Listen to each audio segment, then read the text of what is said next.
A Dodge Viper that served as an outdoor sign for nearly 3 decades is finally being restored. This iconic Viper, which was mounted on a 30-foot pole outside Audubon Chrysler Center in Henderson, Kentucky, symbolized the power of American sports cars to passersby for 28 years. Originally placed there by dealership owner Chip Stinnett in 1995, the Viper had been subjected to the elements for nearly all of its time on display, accumulating rust and fading from exposure to sun and rain. Despite its weathered state, the car has retained its unique cultural status, leading Audubon Chrysler to decide on its restoration. The car is now back on the ground, marking the beginning of a thorough restoration process to revive its original glory.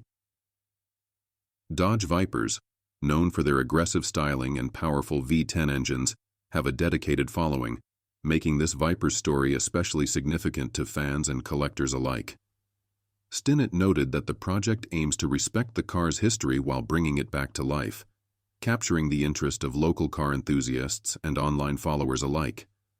This restoration underscores the symbolic role the Viper has played in representing American automotive performance, especially in an era when iconic sports cars are increasingly cherished and sought after. The dealership's commitment to preserving this piece of automotive history reflects both nostalgia for the era of high-powered sports cars and a renewed appreciation for Dodge's engineering prowess. Once restored, this Viper will remain a testament to Dodge's legacy and the cultural impact it had over decades as an American automotive icon.